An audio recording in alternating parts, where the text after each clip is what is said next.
Next week, we'll actually be concluding our 3-year study of the book of Acts. It will be, for most of us, I guess, a bittersweet moment as we've been journeying through this Acts series. And I reflect on all the learnings that we have gained and how encouraging it has been for us as a small little church plant to go through the book of Acts. And you often hear pastors like myself or people say that, if you are planting a church, then go through the book of Acts. And why is that? Well, because a lot of the book of Acts is focused on Paul's missionary journeys and how Paul planted all these churches throughout Macedonia and Asia Minor. And he persevered through it all, and he fulfilled his calling as a man of God and as an apostle himself. And we've been utilizing the last chapters of the book of Acts to really look at what I've been calling it a personal mission or a personal calling that God has placed before you. This personalized thing that God wants you to do. In a Table Talk article titled The Faithful Minister, Dr. Joel Beeke, he says this: amid the frustrations and hardships of ministry, the most Christ-like thing is to stay focused on your calling, give thanks to God, and go on preaching the gospel. Now, following Dr. Beeke's train of thought here, we understand that every Christian's purpose is to conform to the image of Christ, Romans chapter 8, to give thanks is the will of God, 1 Thessalonians chapter 5, to preach the gospel, obviously our Great Commission in Matthew chapter 28, and to stay focused on our calling, which I actually reference Ephesians chapter 4, verse 1. In fact, let me read Ephesians chapter 4, verse 1 for us because I find it very interesting. Paul says this to the Ephesians: I implore you to walk in a manner worthy of the calling with which you have been called. So, walk in a manner worthy of the calling which you have been called. Scottish Baptist pastor Alexander MacLaren, he says this about this verse in his commentary. He says, Paul lays it as an imperative obligation on all Christian people to be worthy of their Christianity. And the other carries us into the future and shows us that there is they who are worthy who attain to the kingdom. So let me kind of paraphrase what he says. He says there's two parts to this verse. There's a salvific aspect, and there's also this worthiness aspect of Christianity. And so he continues on by saying this: then ye see your calling, brethren, a life that is worthy of the vocation wherewith ye are called, is a life that conforms to the divine will, that is fruitful in all good, that is progressive in its acquaintance with God, that is strengthened for all patience and long-suffering, and that in everything is thankful to him. That is, so quoting him, what we are summoned to be, unless we are in some measure obeying the summons, bringing out such a life in our conduct, then, notwithstanding all that we have to say about unmerited mercy and free grace and undeserved love and salvation being not by works but by faith, we have no right to claim the mercy to which we say we trust. I know that was a lot of stuff. But what he's trying to say is this: that when a person converts to Jesus Christ, not only that they are counted worthy to be in the presence of God, but they also are called to walk in a manner worthy of the calling itself. So there's like this double aspect of what God does to us and requires of us. The calling in which God calls us into salvation, that I would say is objective. That means that God calls us only through one way, through the gospel of Jesus Christ. But the calling in which God calls us to walk in a manner that is worthy of our calling of salvation, that in itself is what I call subjective, meaning it becomes personalized. It's subject to you as a person. It's graded on your efforts. It's graded on your affections. It's graded on your outcome, actually. I don't know this personal calling for you guys, It's subject to you, your gifts, your desires, your ambitions. But what I know is this, that not all people are called to be a pastor. We know that, especially women. I'm not saying that as to have a disdain against women, but it's very clear in the passages, 1 Timothy 2, 1 Timothy 3, Titus 1. But I also say this, that not all people are called to be pastors, because James, the brother of Jesus, talks about this in James chapter 3, verse 1. He says, "Let not many of you become teachers, my brethren, knowing that as such we will incur a stricter judgment." So just reading what James says, that implies that not all is called into the pastorate. But I want to investigate this a little further with us. I want us to turn to 1 Corinthians chapter 7. 1 Corinthians chapter 7. Because this is a really interesting thing that Paul does here in 1 Corinthians chapter 7. 1 Corinthians chapter 7 is the infamous marriage chapter that talks about, or Paul teaches the church like what to do in your current situation. So usually as pastors, we come to 1 Corinthians 7 and says, well, he lays it all out here. And so he says, if you're married to a spouse that's unmarried, then stay. If your spouse is an unbeliever, he tells you what to do. But I want you to go down to 1 Corinthians chapter 7, verse 17. And Paul says this, "Only as the Lord has assigned to each one, as God has called each, in this manner, let him walk. And so I direct in all the churches." Notice there's a sense of subjectivity right here. But I want you to also skip all this circumcision part right here to verse 20, because he repeats this idea. He says, each man must remain in that condition in which he was called. Down to 24. Brethren, each one is to remain with God in that condition in which he was called. What is Paul trying to say? Well, there's a principle here that we can get from this interesting chapter where he talks about what to do as you are called into the faith. And he basically means this, that you need to be a Christian in whatever context that you were converted in. So you need to be a Christian in whatever context that you were converted in. And that sounds very trivial, but the idea was in the Corinth church that people were coming to Christ, and there was this sense where I could leave everything then. I have an unbelieving spouse, and now I come to Christ, I'm going to leave you, and I'm going to go follow Christ. Or I was a slave, and now I'm free in Christ, so I'm going to be free from you as a master of me, a slave. And so Paul says, no. When you come to Christ, you need to be a Christian in the context in which you were converted in. You need to stay in that calling there. But the question that we're asking now, to transition back to our personal mission then, is this. What exactly is that then? What exactly are we called to do in the context that we were converted in? Because I know that there are other general commandments of God that we as Christians need to do. We need to love one another, love our neighbor, bear each other's burdens, serve the community, serve the church, raise your families in the Lord. That's like a general instruction for all Christians, right? Preach the gospel to all nations, bring your children up in the instructions of the law, be a good citizen, submit to the authorities around you. Everyone has to do that. But what else? See? What else is there in the Christian life? What does it mean for us to be called and be counted as worthy of that specific call? And so that's why I'm calling it like a personal calling, a personal mission.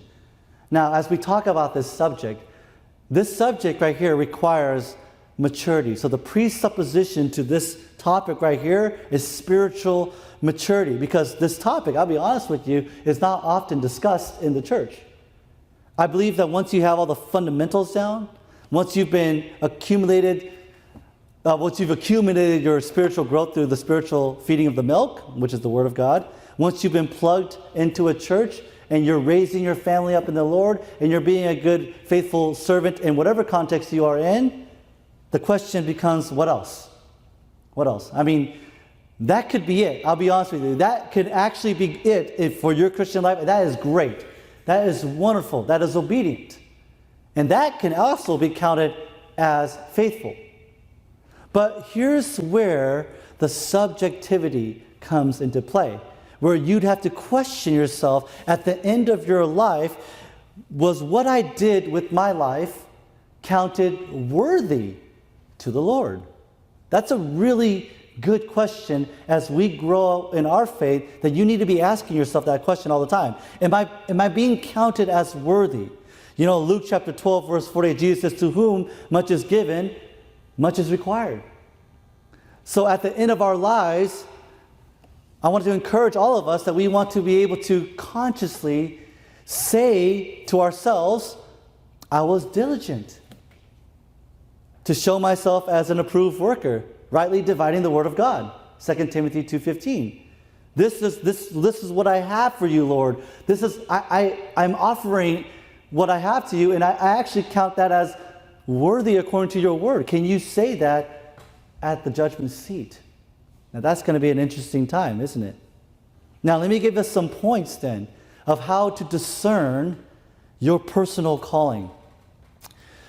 I think that we could get a lot of our personal calling from 1 Timothy chapter 3, actually, which I know that it is applicable to elders, where Paul says, if a man desires the office, he desires a noble work.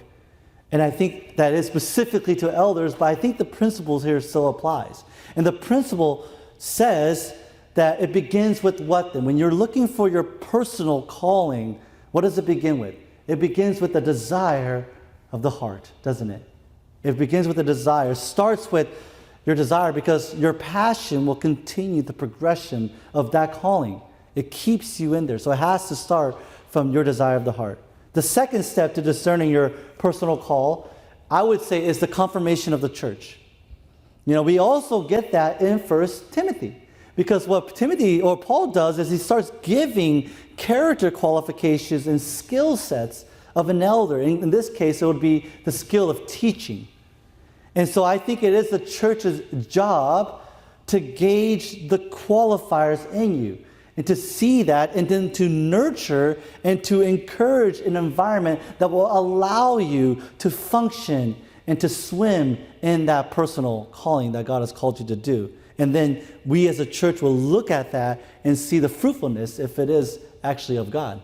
Which kind of comes to point number 3, which is the last step in discerning your personal call, is the evaluation of blessings. The evaluation of blessings. I think you're going to be constantly evaluating yourself, your motives, your outcomes.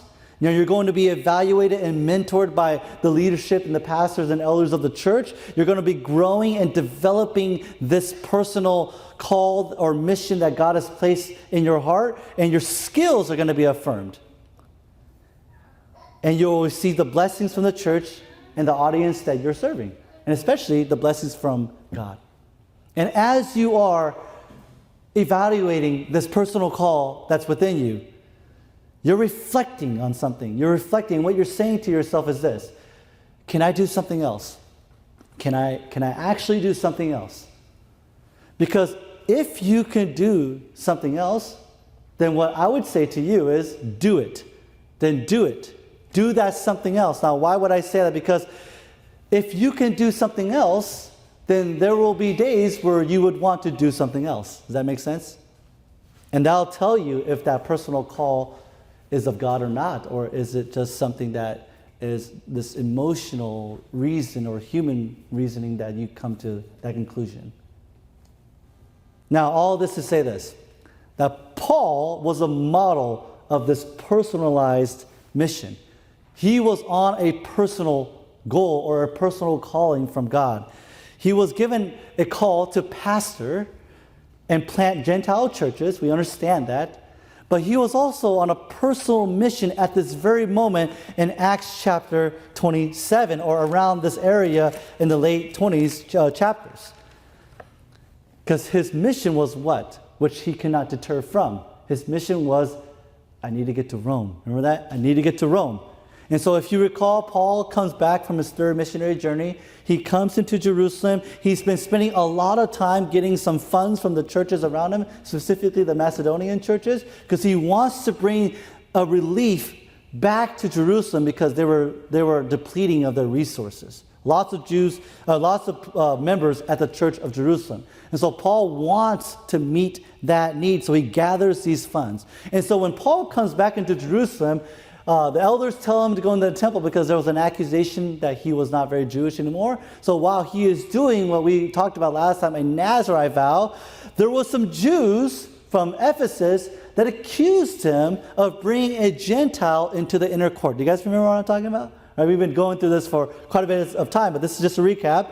And so there are some Jews that said that, Paul brought a Gentile into the inner court. That was capital punishment to the Jews.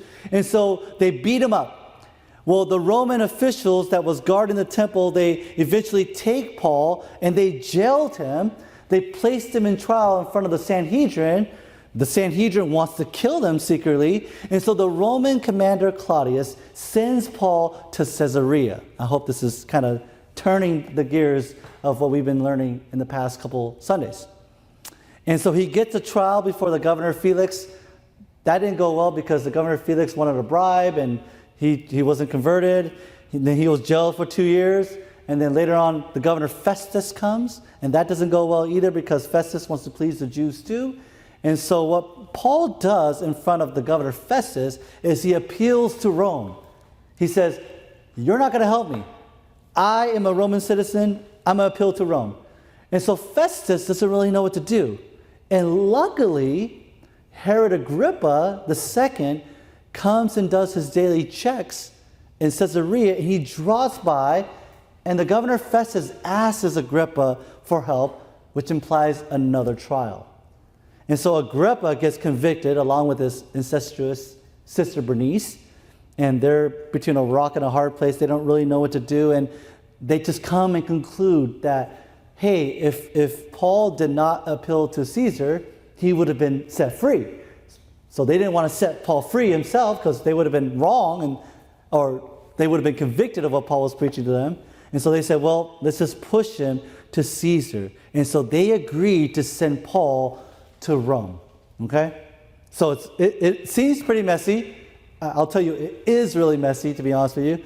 But it is all according to the plans of both God and Paul. We know that it was Paul's desire to go to Rome for a while. Paul says in Acts chapter 19, verse 21, after I have been there, I must also see Rome. So this was on his heart. And during his journey back to Jerusalem, he did stop in Corinth, Macedonia, for about 3 months. And during the time that he was in Corinth, trying to come back to Jerusalem, he writes the letter to Romans, to the Roman church. And in Romans chapter 1, he writes this, for I long to see you, that I may impart some spiritual gift, talking to Romans, impart some spiritual gift to you, that you may be established. That is, that I may be encouraged together with you while among you, each of us by the other's faith, both yours and mine. I do not want you to be unaware, brethren, that often I have planned to come to you and have been prevented so far, so that I may obtain some fruit among you also, and even amongst the rest of the Gentiles. So we know that Paul really wanted to go to Rome. But not just that, Jesus himself reassures Paul's desire. And that's where those two desires of you and God come together, and that becomes a personalized mission. If you guys recall, when Paul was jailed because the Sanhedrin wanted to bring him into trial in Acts chapter 23, verse 11, Jesus appears to Paul in jail and says, take courage, for as you have solemnly witnessed to my cause at Jerusalem, so you must witness at Rome also. Not only that, we also see the story is falling into place, because the only justice that Paul can get was from Rome herself. The Jews wanted their own trial, which they wanted to kill him. Paul's been getting a trial from Felix and Festus and Agrippa now, and that wasn't going anywhere. So Paul knew that the only way for me to get free of this is to go to Rome, to appeal to Caesar himself. And so Acts chapter 27, which we're going to try to tackle all the verses here, is a summary narrative of his ship ride to Rome.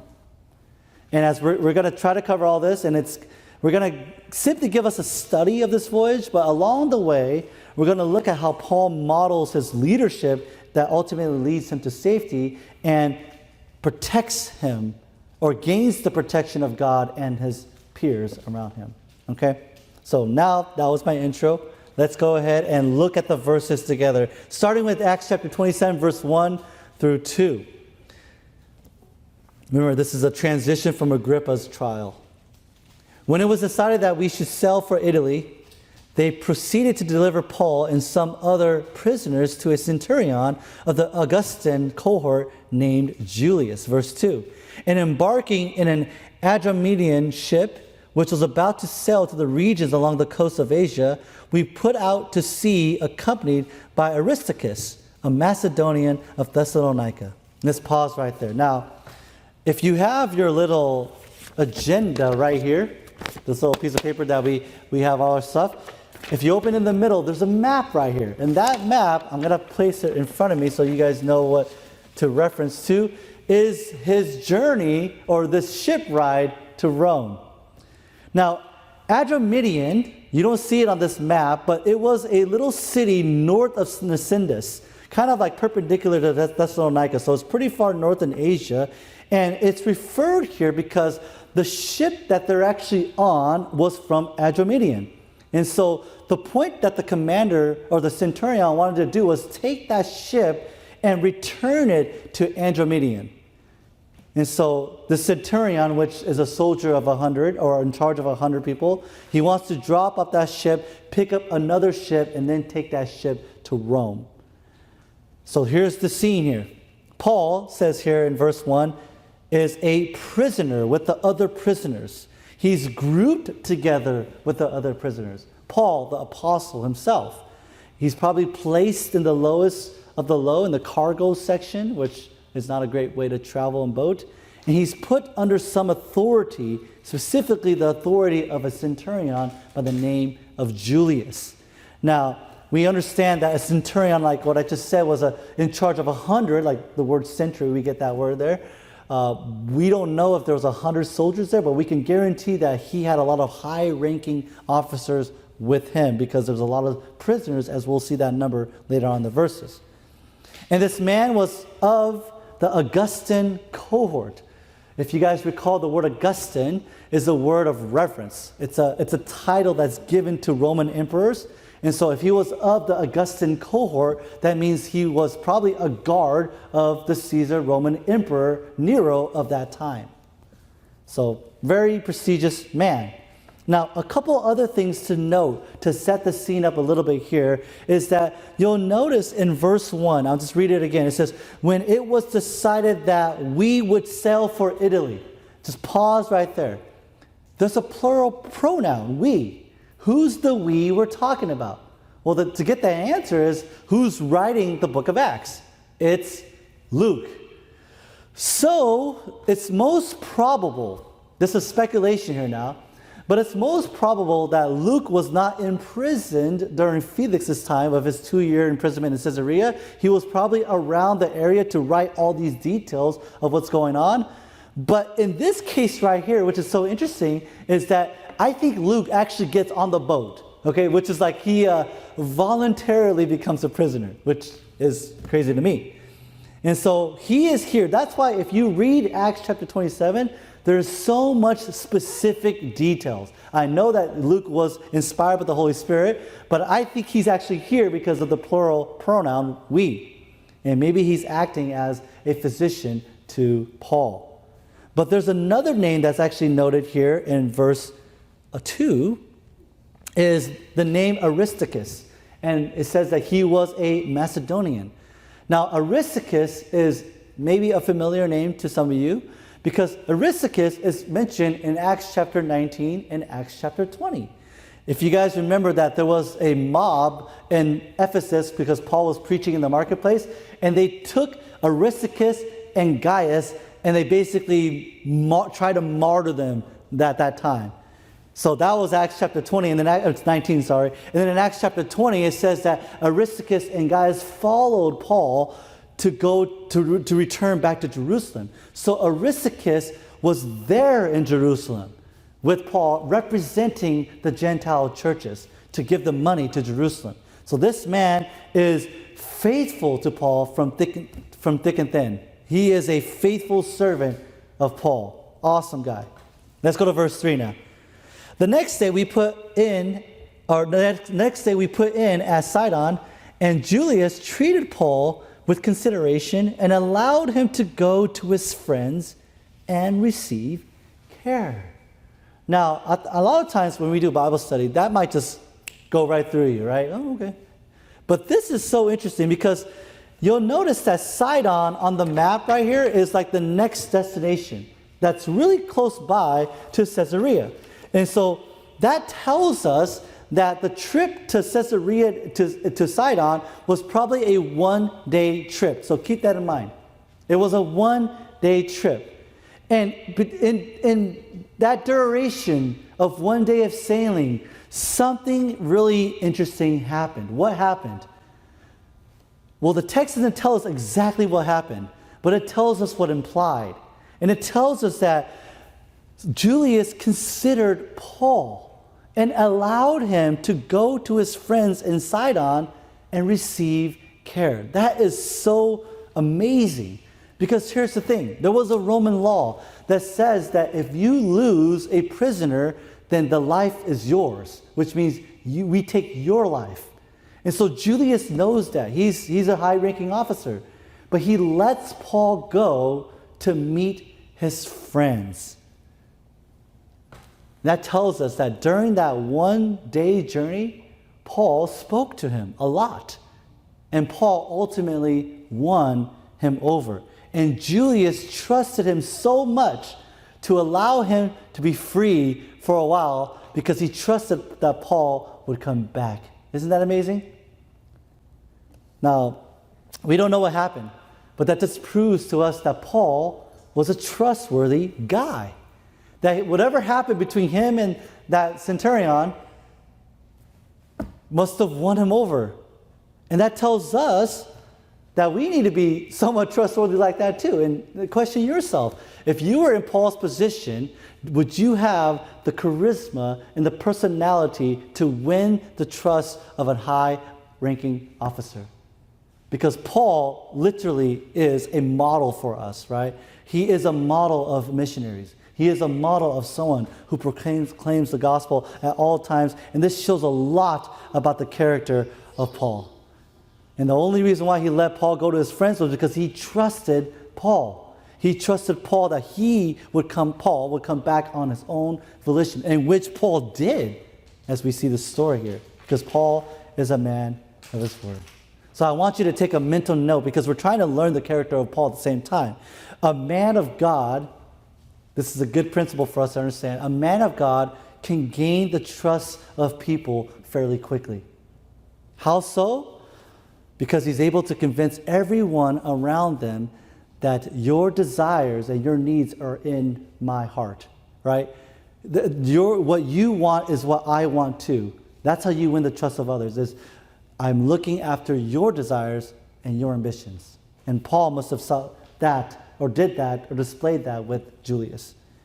And that's why we should all be displaying to everyone here at church that, we want to build this church, train leaders, and you have, I guess you could say it this way. We want that process. I want that for you guys, right? I want to build this church so that you can serve them. I want your gifts to be utilized as not just me serving you, because that's how we grow together. You need to exemplify your gifts. That's why my desires for this church is actually your desires too. I hope you see that. Okay? So that's the motive right there. I want you guys to serve and to experience the grace of God in other people too. I want to enable you that. But not just that about Paul, that he was trustworthy, but it also shows us in this verse that Paul was a man with friends. He had many friends, right? So Paul had friends in Sidon. Paul had friends everywhere he was going because he was planting churches and he was that kind of guy. But on the contrary, Paul had enemies everywhere he went. And we saw that when he returned to Jerusalem because the enemies kind of followed him from Ephesus. And so everyone knew him, which is good and bad, okay? Which is, in this case, I'd say it was good. And so Paul was able to meet his friends in Sidon and receive care. Now, this word care here in the Greek, it tells us about this attention that Paul needed. In some commentaries, they were talking about refreshments, that Paul needed to be refreshed. So when I saw that word refresh, I just thought right away that Paul was jailed for 2 years. Paul probably did not shave. He was stinky. And so when he went to Sidon, he might have got a haircut, he might have got a shave, he might have took a shower, he might have got some food and new clothes, which is awesome because he's about to go on a really crazy ship journey, okay? So he's allowed these refreshments because he was trusted. Let's go to verse 4. From there we put out to sea and sailed under the shelter of Cyprus because the winds were contrary, or you could say the winds were pretty severe. You'll notice on the map here that Sidon swings around Cyprus, and basically what Paul is telling us, or Luke is telling us here, is that they use Cyprus to kind of guard the land itself to be like a wall, right? So they're going through like a canal, and the winds are being sheltered a little bit by the island of Cyprus. And they did that for obviously safety reasons. Verse 5 and 6. When we sailed through the sea along the coast of Cilicia and Pamphylia, we landed at Myra in Lycia. There the centurion found an Alexandrian ship sailing for Italy, and he put us aboard it. Now, Myra, looking at the map here, just working with what we have, is a government port city that has ships there too. That's what we see here. So instead, Julius, he says, well, I'm not going to go all the way to Andromedion because that's way up there. I'm going to just drop this ship here, and I found an Alexandrian boat. The Alexandrian is down by Egypt down here, that is making their way to Rome to probably transport some kind of wheat and resources to trade, okay? And so he said, well, that saves me time. I'm just going to hop on that boat, bring all the prisoners there, and we'll take a trip on this new boat here. Verse 7 and 8. When we had sailed slowly for a good many days, and with difficulty had arrived off Cnidus, since the wind did not permit us to go farther, we sailed under the shelter of Crete off Salmon. Okay? Now, I think what you guys, when we read this together, you're starting to sense the toughness of this voyage. It's getting rough. And here's the point where they're going to have to cross a large distance of water to get near the cities of Italy, which is Rome, okay? Verse 9. You guys still tracking with me? Okay. Verse 9. When considerable time had passed. Let's pause there for a second. When considerable time has passed. We don't know how much time. But the word considerable means not just like a week. It could be some months. I don't think a year, but maybe some time like that, okay? It's a lot. Verse 9 again.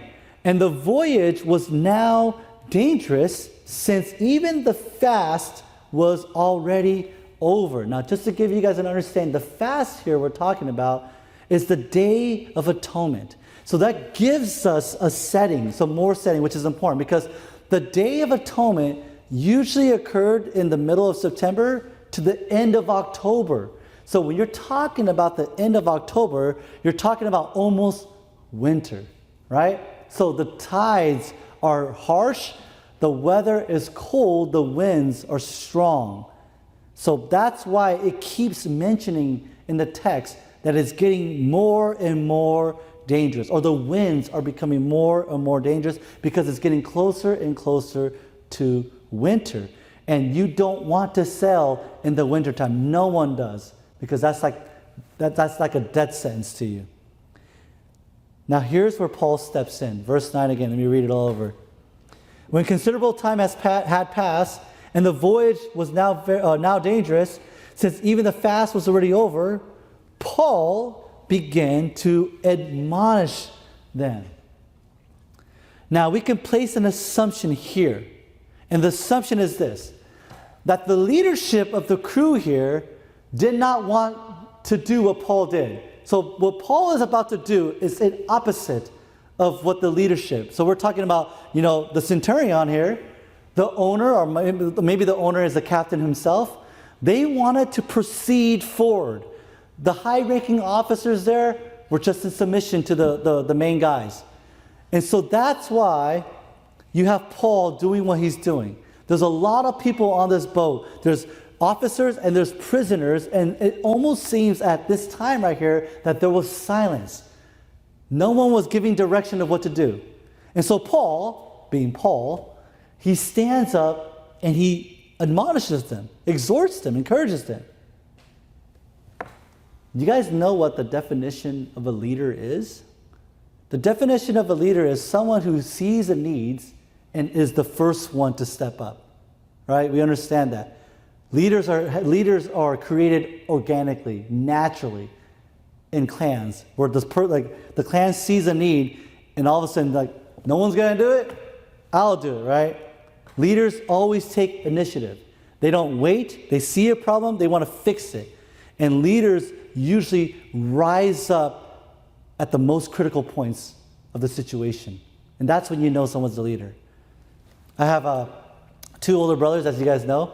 Some of you guys have met my older brother. I have one oldest sister, so I'm the youngest. I have me and then 2 older brothers and then my sister. And my brothers and I would hang out literally all the time. People thought we were triplets, which we don't even look like each other, okay? But we hung out so much that what happened was we followed the lead of my oldest brother everywhere we went. And there were times, as you guys know, if you guys have brothers, there were times where we would fight, and my oldest brother, hopefully he doesn't watch this. If he does, great, bless him too. But there were times where he would fight us, and he would say, "Don't follow us. Don't follow me." And whenever he said that, we would be like a duckling without a mother. We were just we don't know what to do. And I remember this one time. This is a huge critical point in my life. Me and my 2 brothers and my friend was driving to a Oregon church conference. And I was about 16 years old. And for some reason in the car, we were talking, because I'm from Washington, so we're driving to Oregon. And we were talking in the car, and the topic of youth ministry came up. So we're all young people at that time. And we started talking, and we realized that we were about to come of age to become the leaders of the youth. So we need to step up and become the leads of the youth. And so one thing led to another, and there was a lot of tension. There's a lot of tension in the car. And by default, what we said, me and my other brother said to my oldest brother was, "You need to lead." I said it, we all straight out, "You need to take charge because we don't know what to do. You need to become the youth president of the Spokane Moua Alliance Church." Well, my oldest brother, was really hesitant. He was super hesitant. You could see it in his voice. I remember this very clearly. We were shaking, and he was so hesitant that there was tears coming out of all of our eyes. And for some reason, it was at the point where it was about to break, and it did break. And what he said, I always remember, he said this, and this changed the trajectory of our relationship between the brothers. He said, "You do it." That's a PG version of it, okay? He said, "You do it." And so me and my other brother was like, "What just happened?" And my other brother who was driving, my brother right over me, he said, in a language that I will not repeat, he said, "Fine, I'll do it." And ever since that day, I started to follow my other brother. It's just what it is. And it's a sad reality, because after that, we saw that he could not step up when there was a need, and my brother had to step up. And so that's where me and my other brother kind of went this direction, and my oldest brother went that direction. Because that's what leadership is, right? There's a need, and the person who steps up is the leader. Leadership often happens that way. That's where a natural leader comes forth. And the question is, are you a leader then? Specifically, when it comes to your personal mission, did you step into that organically? Because Paul did that right here. That's why it's amazing to look at Paul. We know that Paul was that kind of leader because he was of the prisoners, right? He was of the lowest of the low. He had no voice. And he steps up and says in verse 10, he says, "Men, I perceive that the voyage will certainly be with damage and great loss, not only of the cargo and the ship, but also of our lives." Now, to Paul, this was just common sense. He's like, look around you, right? This is a leader's mindset, though. They're very analytical. They're looking at it and saying, I just can see that this is not going to work out. Verse 11. But the centurion was more persuaded by the pilot and the captain of the ship than what was being said by Paul. Well, that's obvious, because what's their mindset? Their mindset was, well, the cargo is what we're trying to trade when we get to Rome. So no, we're not going to throw the cargo over. Verse 12.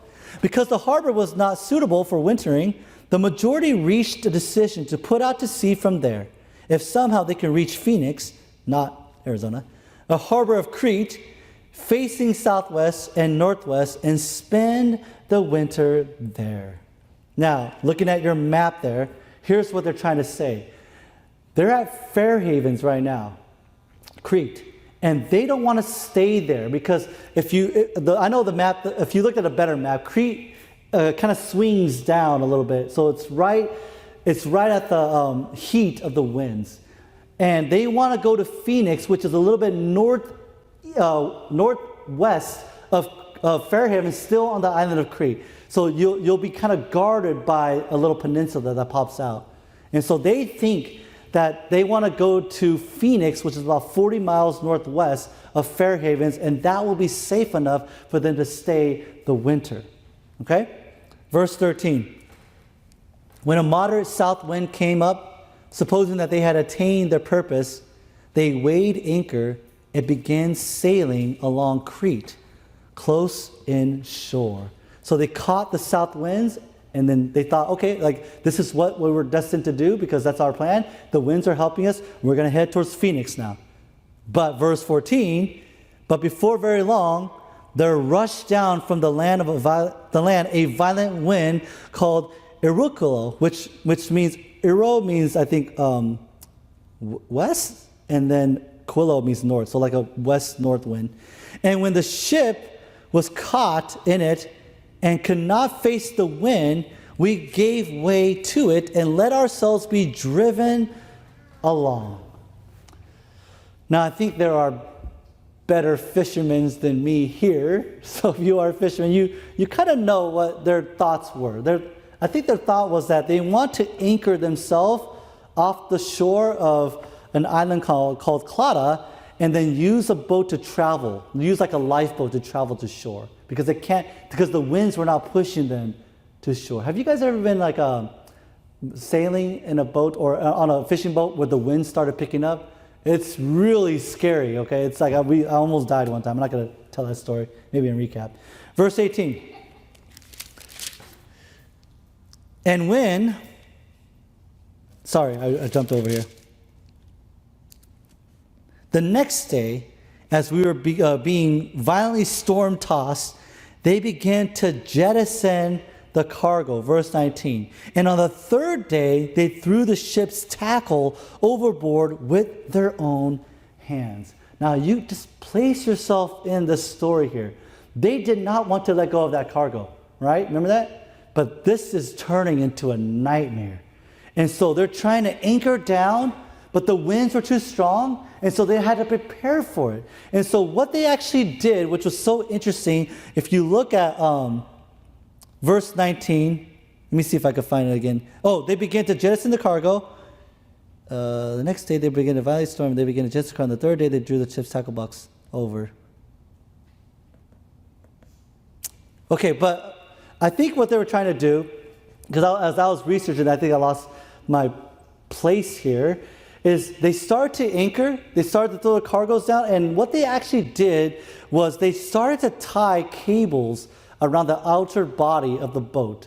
And I didn't know this, because what happens in like an ocean rage is that the waves can hit the body of it and crash it, and it can split in two. So the way that they held the boats together in the ancient times was they had to tie a cable around it so it doesn't flex. Okay? And so they actually did that here. And in the end, they had to throw over the cargoes, and then they had to throw in the tackle. Now, what's the tackle? The tackle is the equipment to the boat. Just imagine yourself that you wanted to throw, you're on a car ride, and you started throwing out your tools, your ratchets and your wrenches. that's when things are getting out of hand, okay? They wanted to loosen the load. Verse 20. Since neither sun nor star appeared for many days, and no small storm was assailing us, from then on all hope of our being saved was gradually abandoned. Now, what's even worse is this. So they're trying to throw everything overboard. And the worst thing that could happen is this. The sky turned dark. Well, literally the clouds came because of the storm, right? Now, this is important. Why is this important? Because back then they had no compass. And the only way to gauge where they're going north was the North Star. And so if the clouds cover the stars, then they just let go of the steering wheel. And now they're like in circles in the sea, just whatever, right? And that's mind-boggling to think about. And so that's why it says in verse 20, they began to gradually lose all hope of survival. Very scary stuff. Did I ever tell you that one of my biggest fears is the ocean? Right? I just don't know what's out there, and it's so deep, and I can't swim. So I'm always scared, but I love to watch documentaries, you know. But this is a fear for me. Now, who's going to save the day? The obvious answer is Paul. Verse 21. When they had gone a long time without food, then Paul stood up in their midst and said, "Men, you ought to have followed my advice and not have set sail from Crete and incurred this damage and loss." This is the best moment for all of us men, right? I told you so, right? So it's the I told you so moment. That was well deserved. He said, you should have listened to me. Now, that's important for Paul. But for us and our wives or our spouses, that's not that important. For Paul, that was important for him to say, because he needed to prove that he was right, that he was the leader, that he was sound in his decisions. And even more, that the people, the prisoners, and the ranking officers needed to put their trust in Paul in comparison to the centurion and the captain. Because they failed big time. And now he's saying, you need to trust me. So I told you so. I told you this was going to happen. And now Paul is going to speak with some authority here. Verse 22. Yet now I urge you to keep up your courage, for there will be no loss of life among you, but only of the ship. Now, I got mixed feelings when I heard this, because it's kind of like, okay, Paul, you're telling me that our ship is going to sink? That's what he said, right? So you're telling me that the ship is going to sink. So my heart kind of falls with that, but at least you said that we're going to be okay. Now, why Paul? Why Paul? Why is it that we're going to be okay? Why do we know that we're going to be alive in this? Because verse 23, and I'm going to read 23 all the way to 26 here for the sake of time. For this very night an angel of God, to whom I belong and whom I serve, stood before me saying, do not be afraid, Paul. You must stand, here it is right here, before Caesar. And behold, God has granted you all those who are sailing with you. Therefore, keep up your courage, men, for I believe God that it will turn out exactly as I have been told. But we must run aground on a certain island. Wow. Now, you may not see this in the text, but what did Paul do?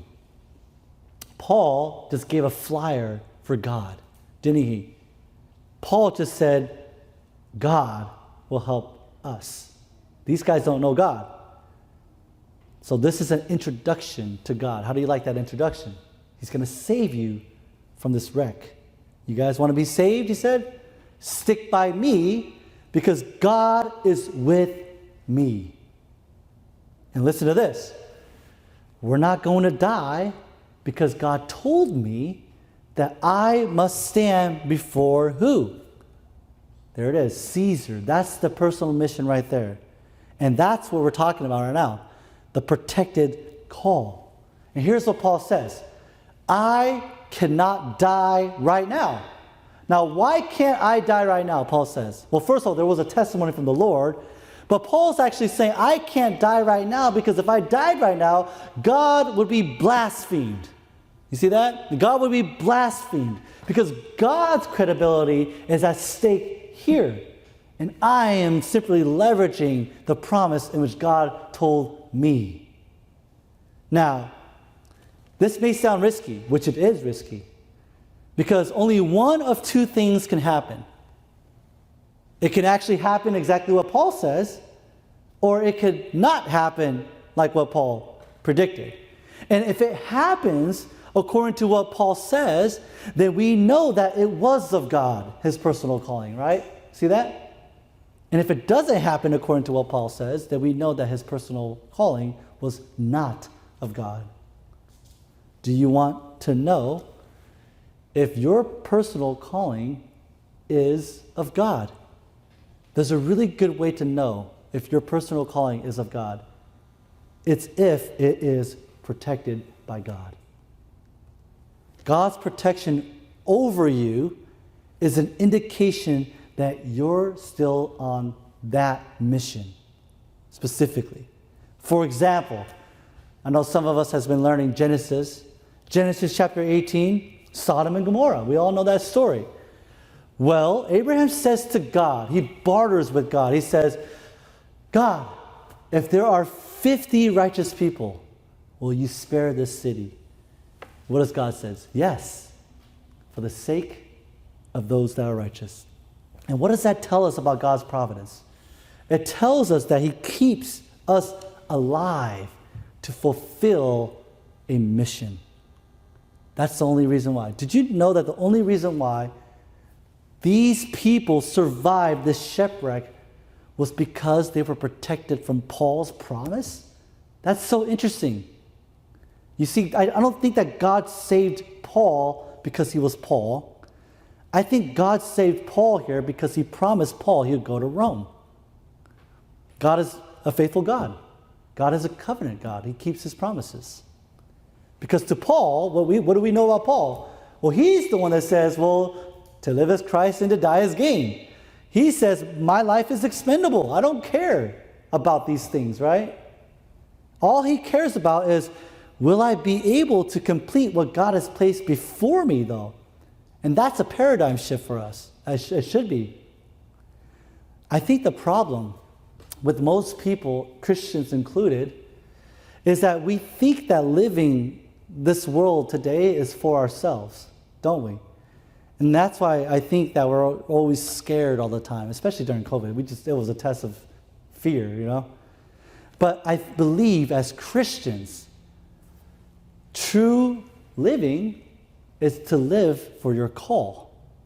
I think that really is true living because, you know, we've been born again. We are now children of God. You're not living for yourself, are you?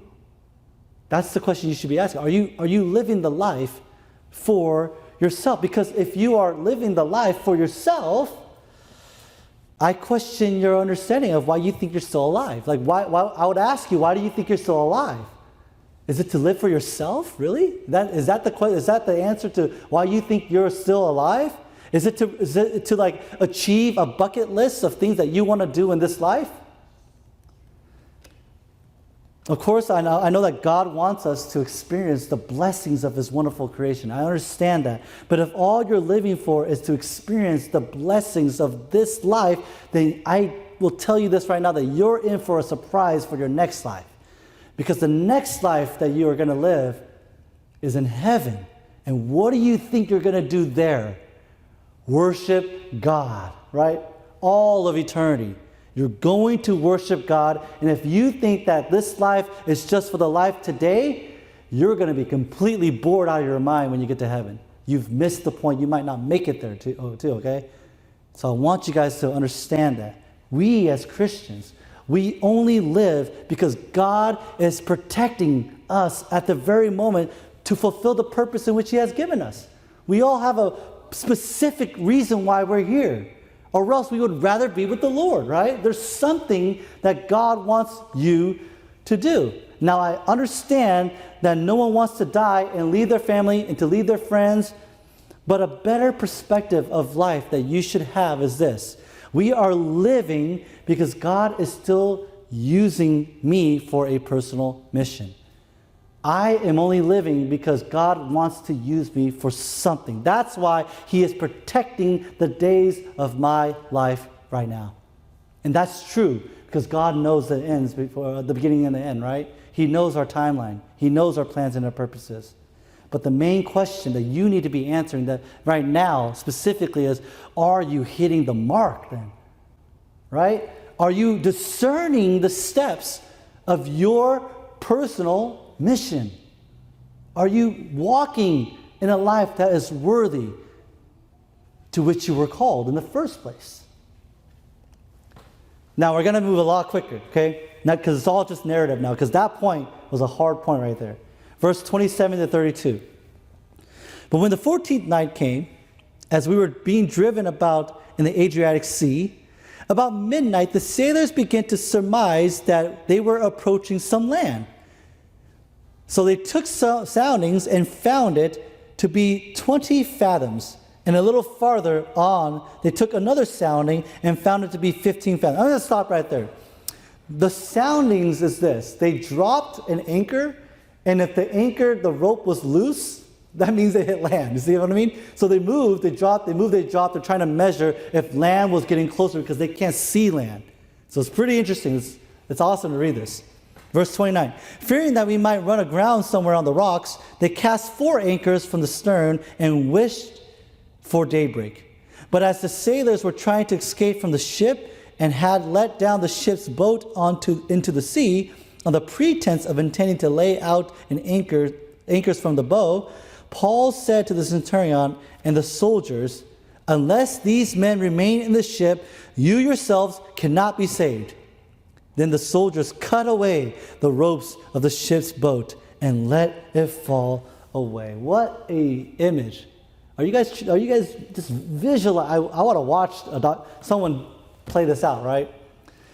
And so they're trying to see if they're coming closer to land, and so they set anchor, and some soldier says, I think it's time to drop the boat and to go find that land. And Paul basically says this, you only live if you stick with me, because God is protecting me, not you guys.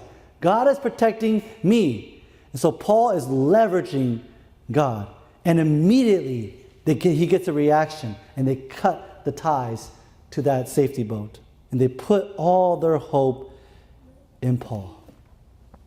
Verse 33 to 38. Until the day was about to dawn, Paul was encouraging them all to take some food, saying, today is the 14th day that you have been constantly watching and going without eating. That's a long time. Having taken nothing. Therefore, I encourage you to take some food, for this is for your preservation. For not a hair from the head of any of you will perish. Having said this, he took bread and gave thanks to God in the presence of all. And he broke it and began to eat. All of them were encouraged, and they themselves also took food. All of us in the ship, that's Luke talking now, all of us in the ship were 276 per persons. I mean, that's a lot. That's a big boat. When they had eaten enough, they began to lighten the ship by throwing out the wheat into the sea. Paul's the man, isn't he? He's amazing. He just looked past the storms and he said, we need to reason this, guys. And I love what he says. He says this, you need to calm yourselves and eat some food. Why? Because this is preservation. For what now? This is so interesting. What does Paul see that you need to preserve? He sees a time where they're going to have to swim to shore. You need food to swim. An effective leader can see all this. They're calm, they're collective, they're able to analyze the situation, and they lead by example. And so what happened was they ate and they started throwing the wheat overboard to lighten the load. And the owner probably saved that for last because that was the purpose of him going to Rome, was to sell that wheat. You see that? All the cargo, all the equipment was gone. Last thing was the trade. Verse 39 through 44. We're almost there, guys.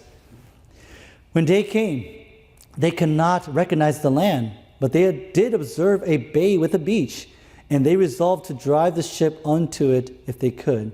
And casting off the anchors, they left them in the sea, while at the same time they were loosening the ropes of the rudders and hoisting the foresail to the wind.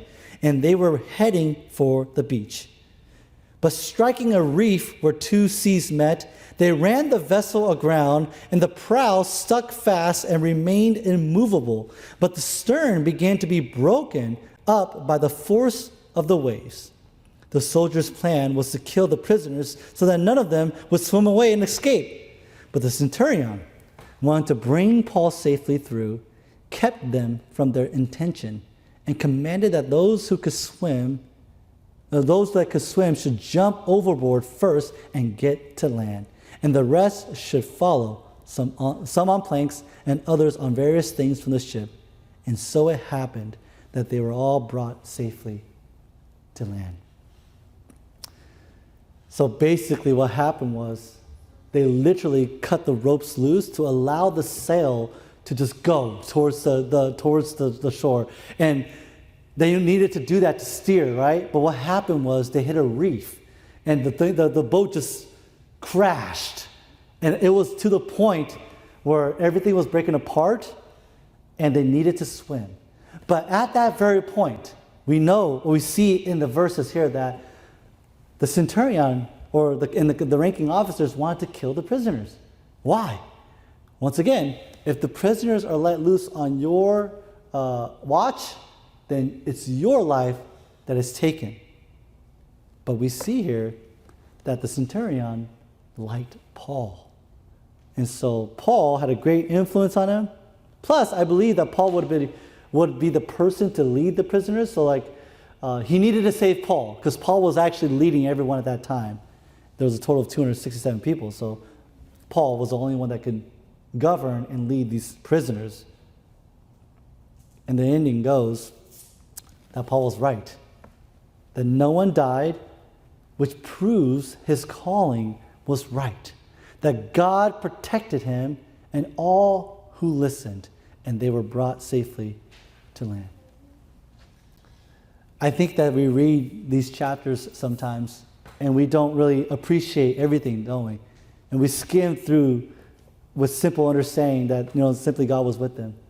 But could you imagine the situation? I would literally think I was dead. But it was such a life-changing moment for all these 267. And God really shows us in this story that his protection is vast. That if you trust in his providence, that he will make ends meet so that you will achieve what God has called you to do.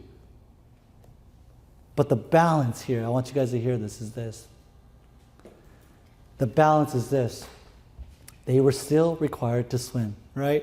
You understand that? They were still required to swim, which means this, that even though God is protecting you in your personal call or mission, you still have to work as hard as you can, and then God will deliver you there.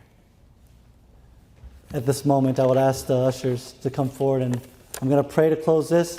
I'm also going to pray for the Lord's table, and we'll do that at the same time.